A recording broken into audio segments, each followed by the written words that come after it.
Hey Josh, what's going on?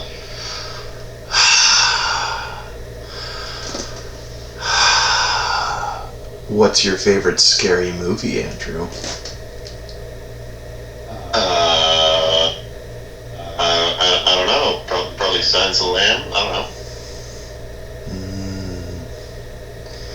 Where are you, Andrew? I'm in my kitchen. I'm getting ready to go down, set up my office for recording like normal. I'm already here. You're here? I'm in your walls. Oh no.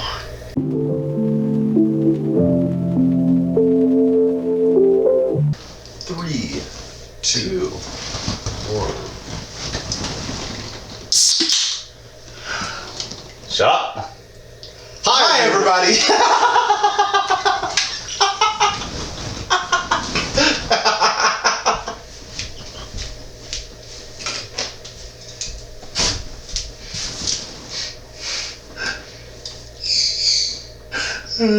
Watch yourself. Alright, do the intro. Hi everyone, welcome back to the Into the Deep podcast. I really hope we keep that. I want to. I'm keeping that in. That one turned out good. That one was really funny. Oh, man. I'm Josh. I'm Andrew. The other AK guy. Yep. And for those of you who are just listening on audio, I just threatened Josh with a box cutter, so... I didn't feel threatened. He's got twig arms. It's gonna make me do legs today. You didn't see the pump. Yeah, well, you know. Well, welcome back to the Into the Deep podcast. Today, we're gonna be talking about... Oh, before we get into the topic. How you doing? I am doing ecstatic. Yeah, what's been going on in life lately? Oh, you know, same old for the most part. But last night... I'm terrified to know what happened last night. But go on. I really don't think we need to talk about those kind of things on the air. The boys got in some mischief. Oh, that last night. Oh, yeah. I thought you meant after we got back. No, last night we got to go see the Unsub guys live. It was you, me, Connor, Todd, and Hunter. Shout out to the boys. Shout out Todd. We know you're the only one that listens. Yeah, it's true. Connor drove though. He drove 4 hours to Chicago. We got some chicken. Watched the boys. Decent chicken. It's actually pretty good. Lucy's Chicken in Chicago. Yeah. Go check it out. So we got some chicken. We went and saw the show. It was really cool seeing the guys. It was a little different than I was expecting it to be, but overall, it was I enjoyed it. I'm glad I got to go. I got rocking the new hat. Merch. Yep. I got a poster, hat, and a shirt. And then we, in true Midwestern fashion, just drove straight back right afterwards. So we got in about 2 o'clock last night. I took a fat nap in the car. Yes, you did. I did not, because I rode hump the whole way there and back. Well, this is, you know. We always have a tendency to put the person with the longest legs in the most uncomfortable position. But anyway. Okay, but also, like, you're the skinniest person. I feel like Todd could have also functioned, but... that is neither here nor there. So that's the big thing that's been going on in my life. Outside of that, I think nothing big since our last episode. So that's what's been going on with me. How about you? Life is good. Yeah, you know. Same old. Retreats are done. Kind of over the midpoint of the semester. Students are good. Just, you know, looking forward to Christmas and some vacation time. So nice. Speaking of vacation time, you actually used a vacation day. We were very proud of you. First off, I didn't actually have to use any vacation time. I hate you. I had 43 hours this week. That'll do it. But that's also because it was the U of M MSU game. So yeah. I was there for a little bit on Saturday, and then, you know, nice. Megan came down, hung out a little bit. But very nice, very nice. Yeah. So, I think you just want to get into it? Let's just get into it. I think this is going to be a fun topic. Great. He says with great sincerity. I've been waiting for a moment like this. Well, this was in a darkened basement, all alone with you. I know it's Halloween, Josh, but stop, you're scaring me.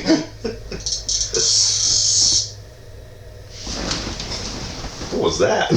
The fishing app that I have. lets me know when someone caught a new fish in the area. Anyways, that's a perfect spooky time. But anyway, so you were the one who came up with this this topic. You and Megan. So why don't you introduce it? Well, yeah. So we're in spooky season. We're in spooky season. We're not talking about spooky things, though. No, that's written. We don't have. I don't think we have any hot takes on Halloween.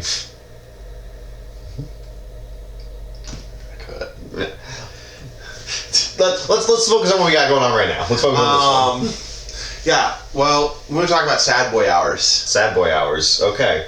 I mean, you and I don't really have reasons to be sad anymore, but we're married. That solves 99.9%. It does solve a lot of problems, but I'm in love with a beautiful woman. That solves a lot of my problems. So. But. Yeah. So that the episode that we're saying that sad boy hours don't affect us? Sad boy hours don't happen anymore when you're in love with someone or you're married to someone. Those aren't exclusive things. Usually marriage typically implies that there's love. Lavender marriages exist, buddy. All right. So sad boy hours. Why'd you want to talk about it? Okay, so I was talking to Megan about just what does it mean to be sad about something, and so the concept actually came up in a conversation where we were talking about like spiritual sloth. Okay. Right. So if you don't know what sloth is when basically you're not doing the things you're supposed to be doing. Right. That's how a lot of people chalk it up to it. It's one of the 7 deadly sins. Right. Like in Full Metal Alchemist, it's like they portray the 7 deadly sins. It's the one who doesn't. He's like, I just don't want to do anything. I don't want to do anything. That's all. I'm trying to remember in the anime 7 Deadly Sins who portrays sloth, but I can't. It's the big guy who just is. He just wants to take a nap. That's all he wants to do. Yeah, and so a lot of people, like our culture has defined sloth, my favorite jungle animal, as being like just a kind of laziness. But what's interesting is you go and you read like Thomas Aquinas, or you go and you read like what the actual definition of sloth is, used for centuries before our modern culture took it over. Sloth is this kind of sadness towards spiritual goods, right? So this idea that like when you're slothful, it's not necessarily that you're lazy.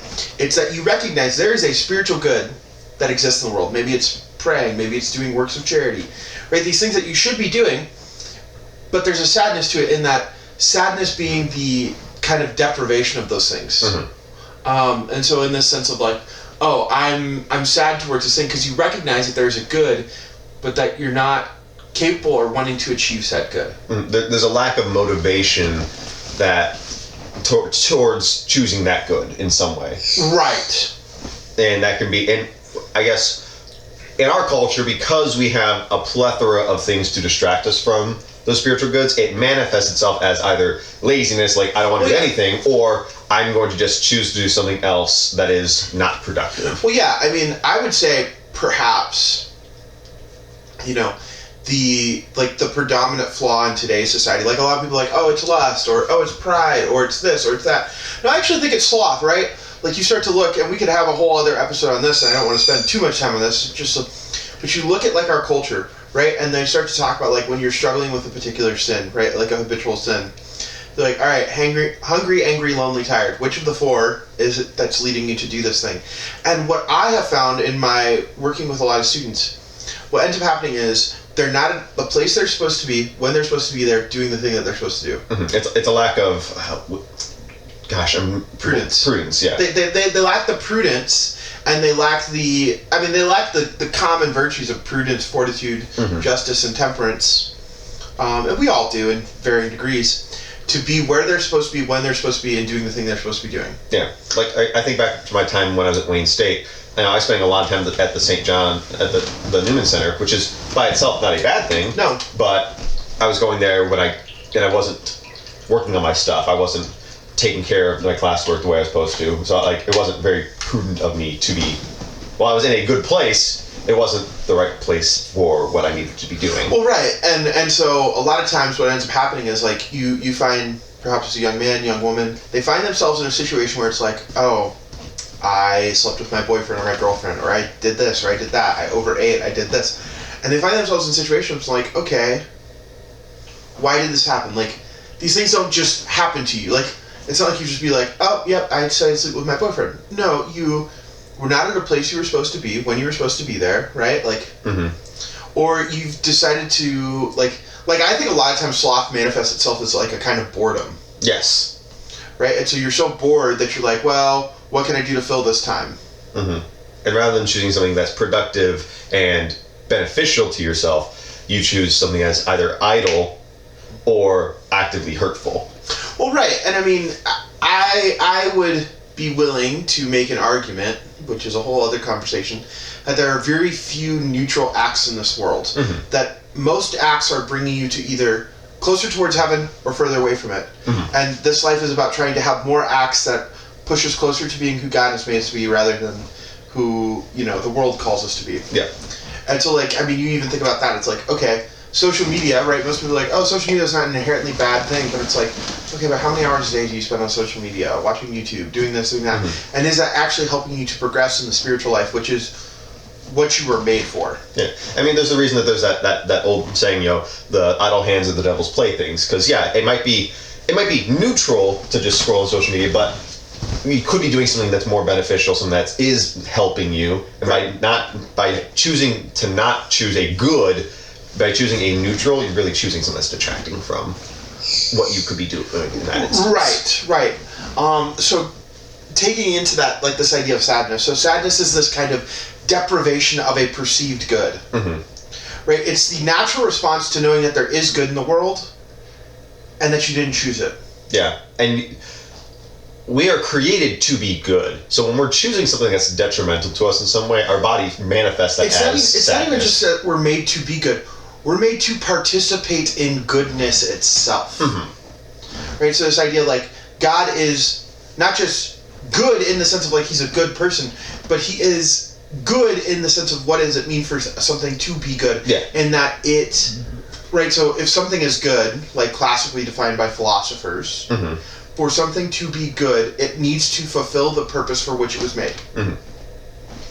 So we're called to participate in this idea of goodness, which is God himself. Yep.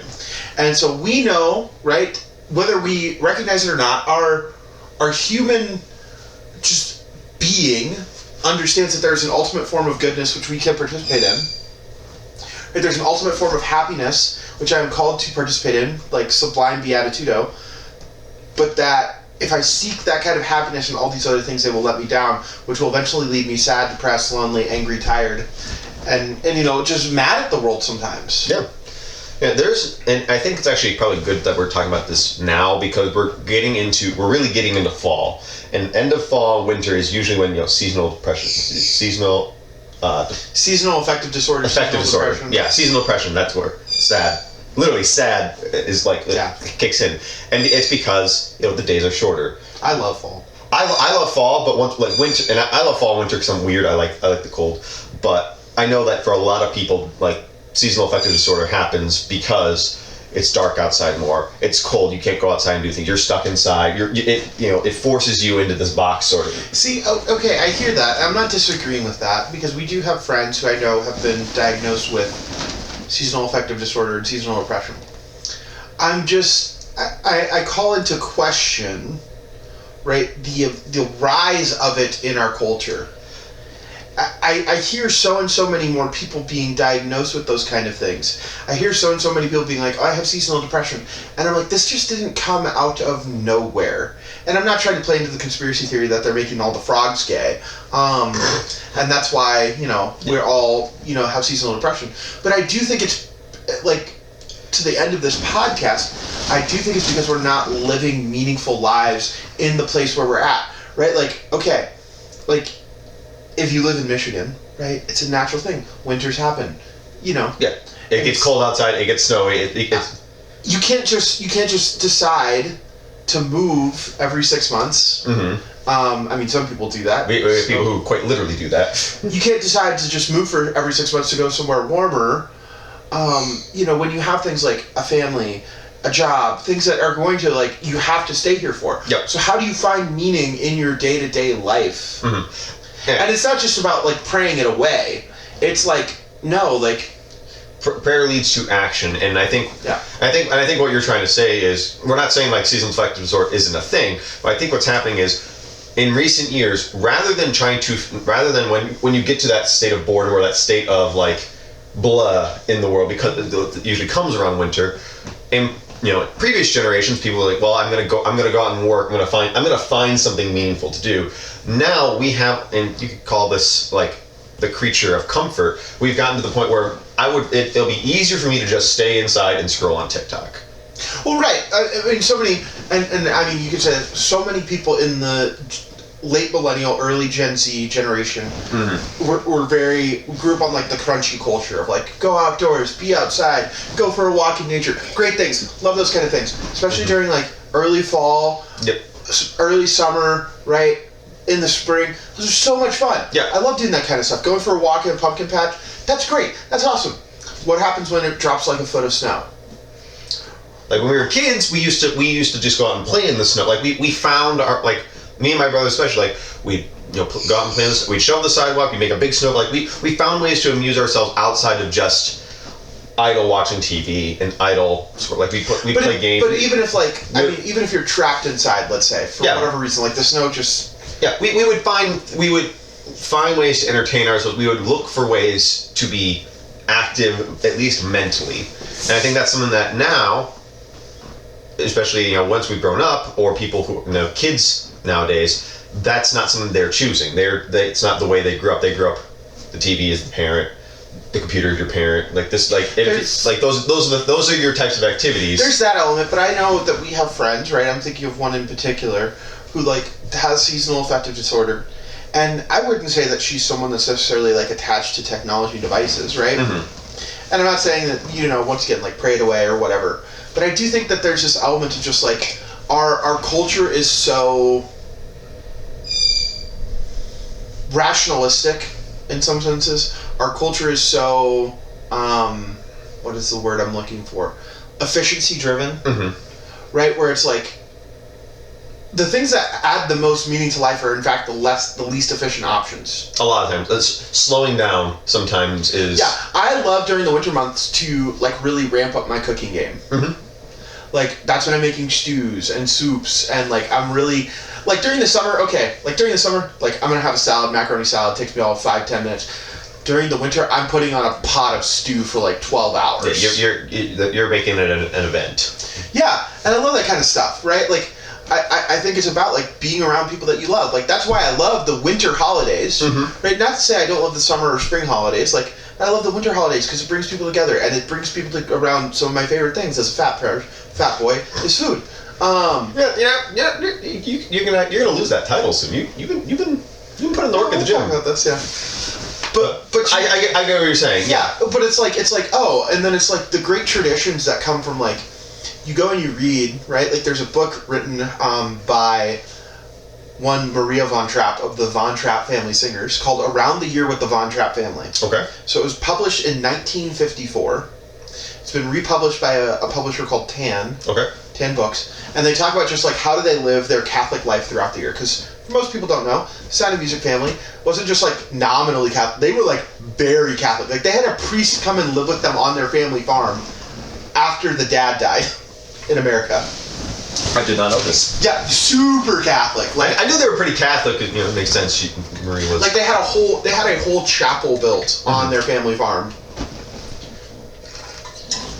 But so, they would be like, oh, during the winter months it looked like this. Like we would take the kids out and they would go, sledding or skiing or doing this, whatever. Yeah. Maybe winter sports aren't your thing. I hate winter sports. I love skiing. I haven't gone skiing in a very long time. Fun story of winter sports with Josh. Oh, okay. Have I ever told you about my time trying to go skiing in Austria? You tell me yours, I'll tell you mine. So I've only ever skied twice in my life. Once was on fake snow in Oklahoma. Okay. That was when I was like 14, 15. Boy Scout camp. Second time was in Austria. We are going down the Austrian Alps, the foothills of the Alps. Yep. The Austrian skiing trip. Yep. And it only took me about 3 times trying to go down the bunny slope and falling, while a 2-year-old Austrian child laughed at me and ran circles around me before I took off my skis, took off my helmet, gracefully retired, and went and had about 8 beers in the lodge that day. Nice. I have two very short ones. One, I've been downhill skiing for a pretty long time. I started when I was in middle school, high school, whatever. We went cross country skiing as an RA group when we were in Austria. cross-country skiing is evil, made by bad people. I feel like I would love cross-country skiing.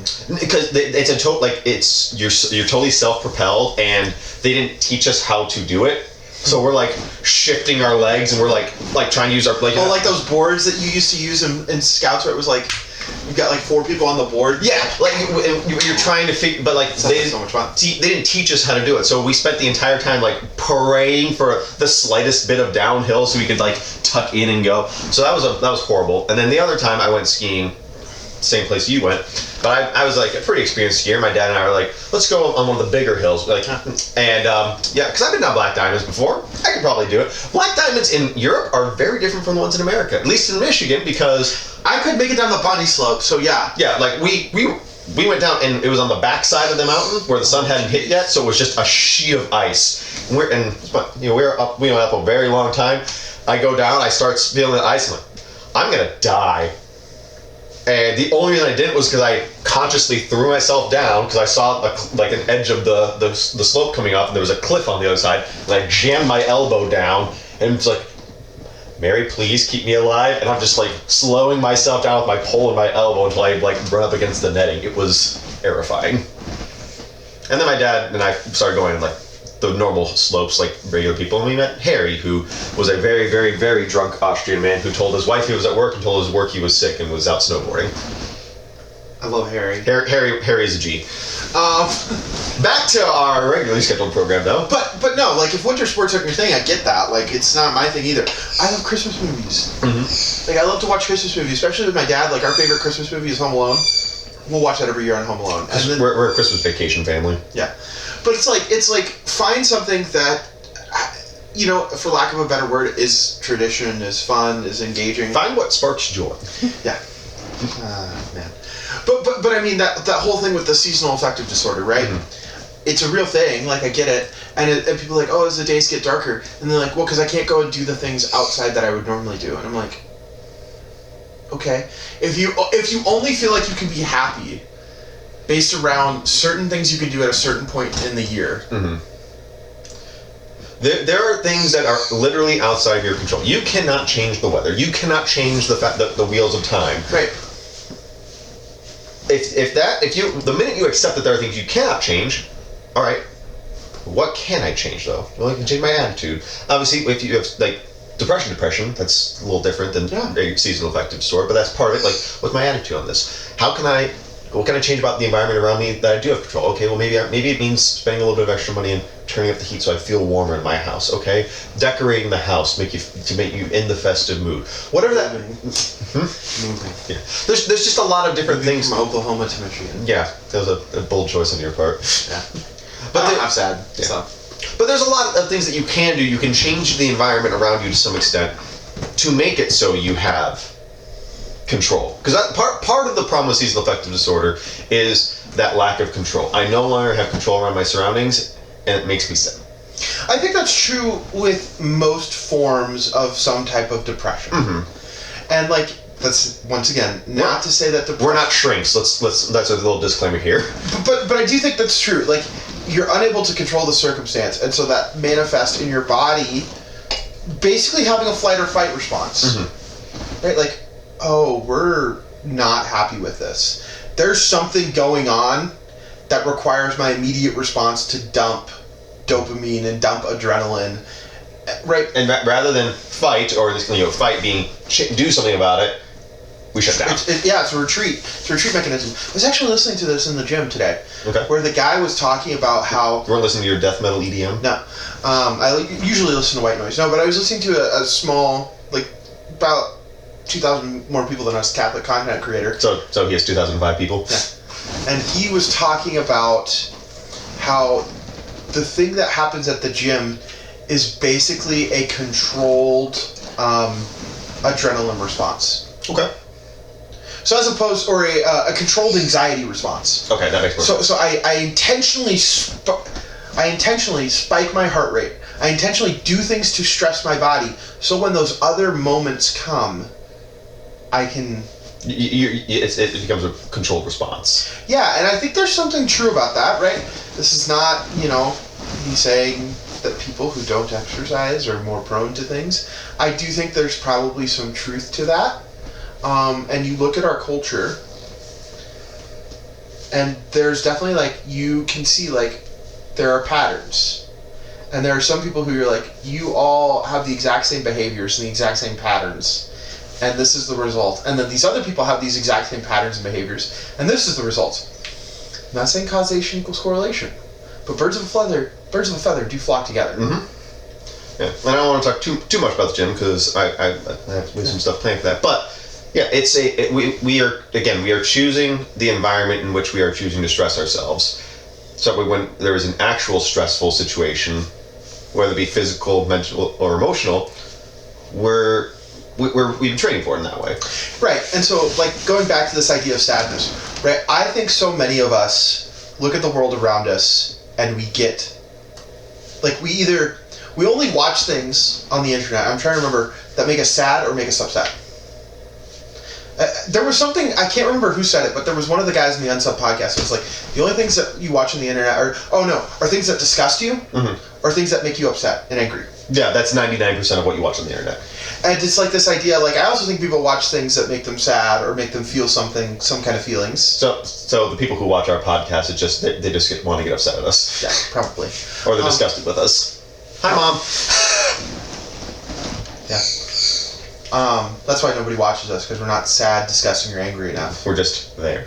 We're just there. But anyway, So I think that a lot of people, though, like, have these kind of responses where it's like they look at the world around them, and I would say that a natural response to the state of our world is to fall into despair, is to fall into sadness, because we know what the world could be, especially for us as Christians, who, like, know what the promise is of the Father.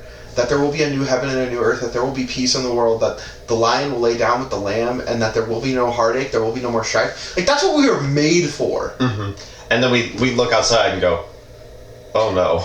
We look outside and we see political assassinations happening and people endorsing political assassination. Or we look at people just belittling another person because they're from a different place, or belittling another person because I disagree with you, or because you look different, or this, that, or whatever. Like, we look at a world that, regardless of if you're on the right or the left, there's just crappy things going on. Yeah, and when and I know for me personally, like, we look at the world, and it is difficult to go out and try to be excited about excited to go to work, excited to go to the gym, whatever. It's hard because of, and you're right. There's people who have no religious background who just look at the world like, this is crap, whatever. Yeah. But it's even harder in some instances for people who have faith, because we're like, we know what this could and should be, and it's not there. And it really... See, I actually think it's the opposite. I think the nihilist who does not have any type of faith has nothing to hope for. Oh, correct. I'm saying they have nothing to hope for. Yeah. You don't let me finish. It can be sometimes harder for us because we know what it could be. So that, like, we'll get into that pit of despair just a little bit deeper for a second because we think we know what it could be and it's not there. But then we have that hope that comes in. And if we truly believe, well, then the world is not the way it should be, who shall I send? That's where I have to come into play. Well, and like, going back to this, though, I think the problem with the nihilist, right? The problem with the person who's like, well, what's the point? Yeah. I think what ends up happening is the natural response of nihilism, and you find this with Friedrich Nietzsche, is suicide. Yeah. Right? If there is no hope in the world, like, why keep living? Yeah. If my situation, because the nihilists, their viewpoint is I maximize pleasure, minimize pain at this point for whatever time I'm on Earth. Yeah, to some extent. Yeah. So if I'm in a position where I'm not in a position where I can increase my pleasure over the amount of pain that I'm dealing, out. And there's no hope for an afterlife. There's no hope for an end to pain and suffering, except I will just become worm food. Yeah. Right. And so in my mind, like, I actually get a lot of peace from the fact I look at the world and I go, it's not going to be this way for forever. Yeah. And so it actually invigorates me. Like you said, whom shall I send? Right. Send me. I shall go. Right. That's why I love my job and stepping into sometimes the darkest places of these kids' lives. Right? Like, I was talking to some students and just being able to be like, listen, like, I get it. You're struggling with this or you're struggling with that. Your story is not yet finished, right? And also, don't resign yourself to being like, well, the Lord's not freeing me from it. The Lord is giving you the grace to overcome the thing that you're in. You just have to take hold of it. Yeah, you have to take... He's giving you the power that you need to. It's whether or not you're choosing to accept it and do something with it. Right, like the Lord has already won the victory. You just have to step into it and respond to His grace. Mm-hmm. And so, like, I know in my life, to make this personal, like, there have been intense years of sadness. I mean, you know, COVID, that first year after COVID, it was okay, right? Mm-hmm. You know, starting a new job, kind of excited, and then just things went really downhill really quickly. And you know... I don't want to say I told you so, but we told you so about that job. Well, this is before I took the job in Oklahoma. And then I took the job in Oklahoma, and it's not good. And there was even, like, a time before that, like, you were in Austria, and I was back in the States, and you abandoned me in my hour of need. Continue. I have nothing I can say, like, that is going to be helpful here. No, but, like, you know, experiencing, like, what I would describe as one of the saddest moments of my life, and, like, having a breakup and losing, like, a relationship that had been developing, and just, like, with no understanding of why it was ending at the time. Mm-hmm. Being a lot more at peace with it now, and being able to be like, thank God that didn't end the way I wanted it to originally. Mm-hmm. But being able to just be able to be, like, being in that sadness and it taking the hope of the resurrection of, like, Zach Mercugliano being like, no, you're not allowed to sit here on Holy Thursday. You're coming with me to Mass. Yeah. And me going to Mass in sweatpants and a hoodie that had a cheese stain on it from the nacho cheese I had been eating earlier that day. God bless Zach Mercugliano. Yeah.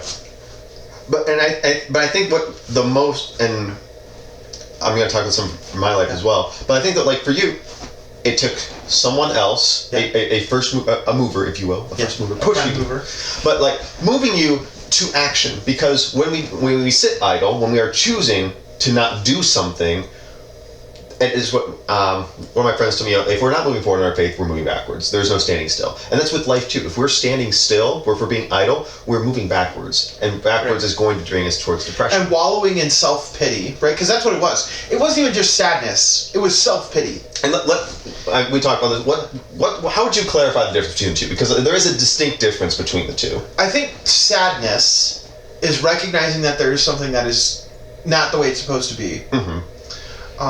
And sadness should impel you to action. Mm-hmm.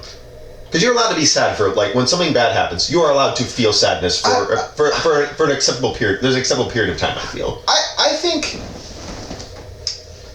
you could feel sadness for a lot longer than most people would say. Mm-hmm. I think the differences between sadness and self-pity is your response. Okay. So you're trying to say that as self-pity. Yeah, well, I want to touch on this. So, like, in some ways, I'm still sad at the death of my grandfather. Okay.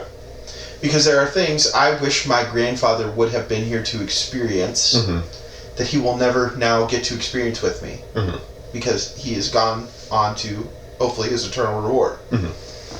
And so there's a sadness there. But the difference is that I haven't been like, well, I'm just not going to progress in my life. Mm-hmm. I'm going to stay where I am and expect everyone else to just, oh, it's okay. It's okay. I know that's so rough. It's like, It's like, no, I called Pat when I realized my grandpa was dying. I said, Pat, how do you move forward with this? Like, because I can't just wallow in self-pity and be like, oh, woe is me. Right? Like, even on the day that my grandfather died, some people would say that this was, you know, I get a call he died February 14th. I'm supposed to go into work. Walk into work, find my manager. Hey, Grandpa just died. He's like, do you need the day? I go, I don't know what good that would do. I said, I'd rather just work, like, I was working at Chick-fil-A at the time, put me breading chicken where I don't have to talk to anybody and I can just process. Yeah. And for some people, that's what they need. Like, because I think you bring up a good point. Some people think, well, everything has to stop. For some people, that doesn't work. Some people, they need to be, if they stop, it's gonna be too much. They need to be doing something so they don't feel overwhelmed by that sadness. Right. And so self-pity in this other way is letting the sadness overtake every aspect of your life. Mm-hmm. to where you don't make actions at all. Okay. The expectation is that the action has to come forth not from within yourself, but from outside of yourself for someone else to fix the problem. Yeah. And once again, you also can't fix the problem. Like at the end of the day, the person who is meant to be the savior, is meant to fix the problem, is Jesus Christ. Mm-hmm. And so putting your hope in him, that's still an action to say, Jesus, I'm going to trust that I will get to see my grandfather again in the next life, because that's what you have promised. Yeah.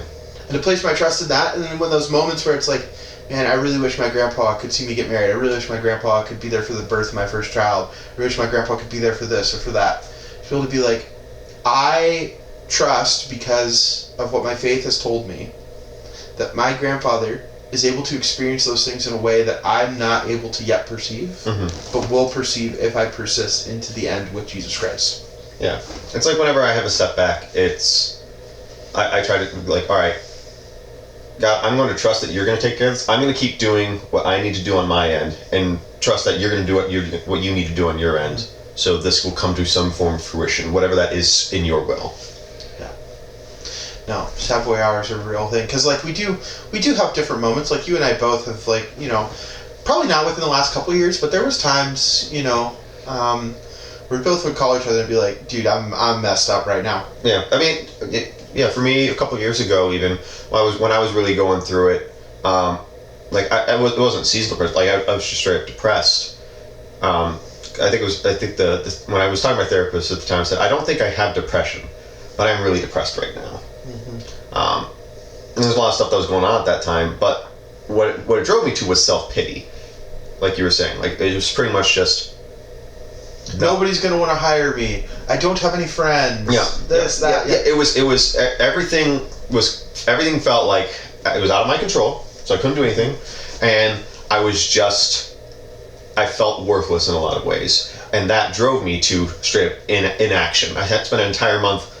I was looking for jobs, but I was getting no responses. So I was working at Buffalo Wild Wings, and that was good because it got me out of the house at least. But I was working it, you know. You and I both work food service. It feels very dead end a lot of times. Oh yeah, 100%. Not saying that people can't derive value in that, but for me personally, I couldn't. And I don't know. 1 month after working for Chick-fil-A, they wanted to offer me a manager position if I stayed in Oklahoma. So you know, some of us shine. I was being set up for shift lead, but I didn't want to get stuck with that. But anyway, what drove me out of it was, because even therapy worked a little bit, but my therapist was being very mechanical about it.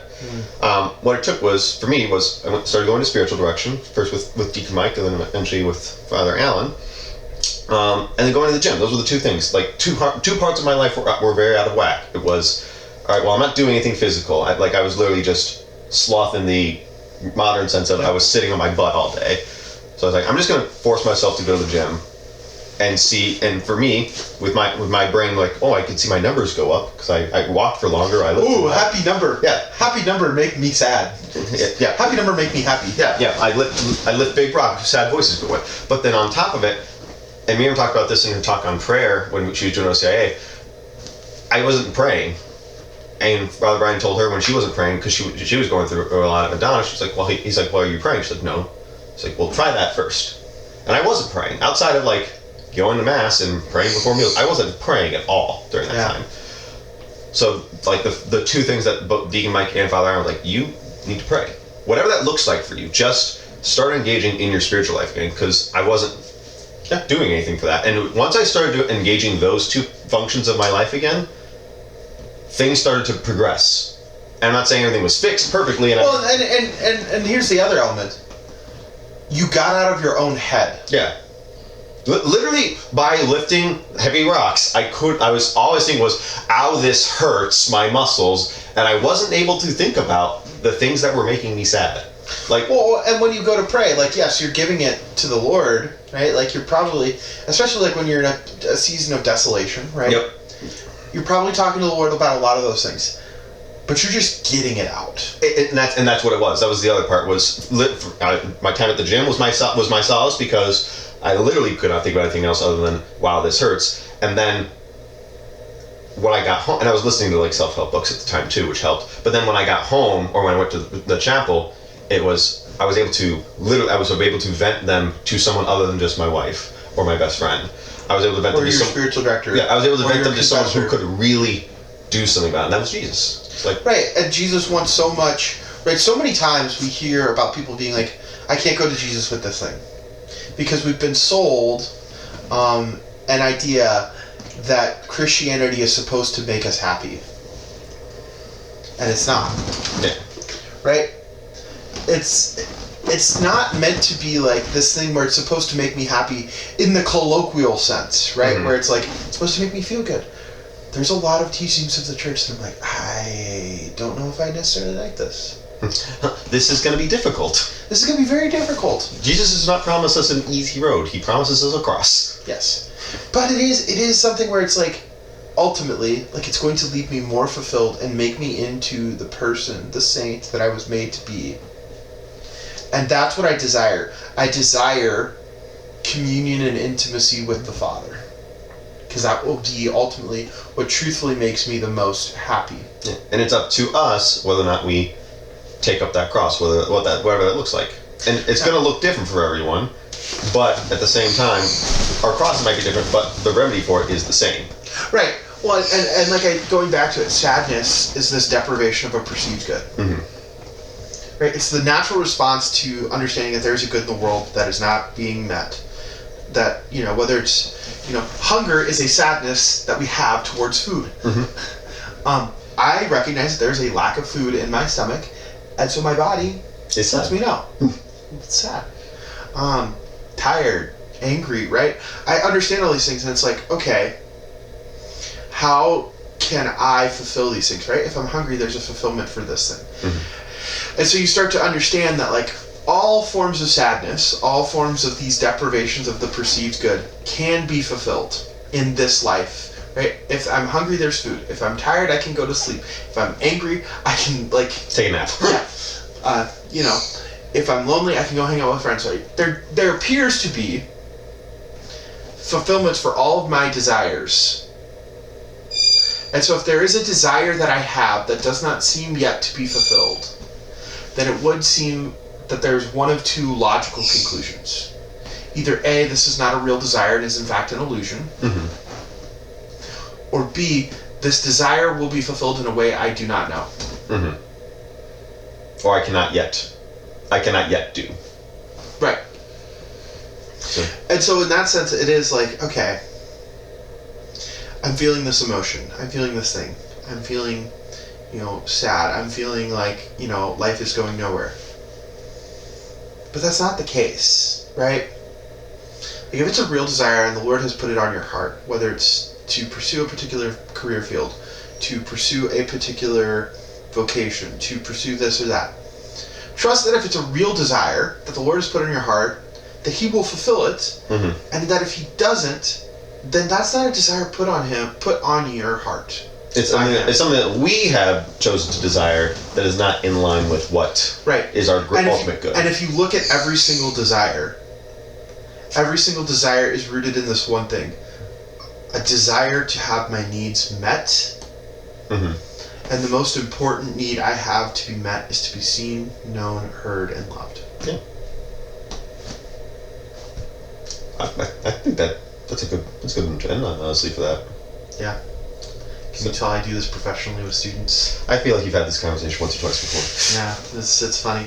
No, another funny story. I can't remember who I was talking to. Oh, we're doing like sharing our testimonies at Testimony. And right, so I had the students prepare a 3-minute testimony and a 1-minute testimony. Which is hard to do for some people. I do the 3-minute, so I give my 3-minute. The first kid gives his 3-minute testimony. He gives it about 45 seconds. So I was like, okay. So I give my 3-minute testimony 2:58. Pretty good. Yeah, pretty good. You're right on the mark there. They're like, how did you? It's practice. Do this a lot. And a 1-minute testimony, hit in 59 seconds. Nice. Are you cheating? No, it's practice. It's practice. But yeah. Anyways, so that is today's episode. But before we close, Andrew, how are you going deeper? I'm going deeper because I am learning to grow in patience and understanding. I've taken on the new task of helping with the OCIC, Order of Christian Initiation for Children, and I'm taking on the middle schoolers. And God bless you. That has come with some unique challenges from an administrative role, like behind the scenes stuff, but also I just know I'm going to have some struggles with the actual teaching part. Administratively, just butting some heads up with one of the other team members on the best way to do this. So that's been a lot of understanding, working with patience, and then with understanding. I operate around here, let's say, but I know middle schoolers operate, around here. It's that's not a commentary on them; it's a commentary on me. Most people operate around here, but anyway, taking all the stuff that I want to say to them about our faith and how amazing it is, and how do I break that down into something that they're going to understand and be able to digest and actually absorb. And it's been a real struggle, because even when I do OCIA, when I'm talking to adults, I have to find a way to all right, take what I know, take what's common to me, and this is very easy for me to understand because it's been my whole life. It's how do I break that down for someone who hasn't had 28 years or 27 years, however old I am at this point, I forget. And to break that down, I've had a lot longer than a 45-minute session to take this. So learning to take this great faith that we have and all this excitement that I have to share it with people, and say, how do I make it relatable and digestible for someone who is less experienced and is in matters of this and life in general. So that's why I've been going deeper, and I'm very excited about this opportunity. It's just, all right, I gotta learn to breathe and be patient with people I'm working with, be patient with the kids, make sure that they're understanding, because if they're not getting it, if I'm just moving past it, it's not like regular school. If they don't get it, it's not my problem. They gotta get this. So that's been what I've been working on. How have you been going deeper? It's soup season, baby. It is soup season. We be making the soups. We be freezing the soups. I actually haven't bought groceries in 2 weeks because I have so much food in my freezer. Nice. But no, just being able to, I cook for a group of students every week or so being able to provide them with food. Yeah, that'll be this one. So being able to cook for people and feed them and getting to see the joy in their faces. There's something special about cooking for others and taking care of them. Yeah. Nice. All right. Well, thank you so much for listening to our rambles as usual. Thanks to our regular listeners. We appreciate you. Don't forget to like, subscribe, share. Hit the notification bell. So you can be notified every time we drop a new episode. Yep. And we'll see you on the Flippy Flop. Peace and blessings.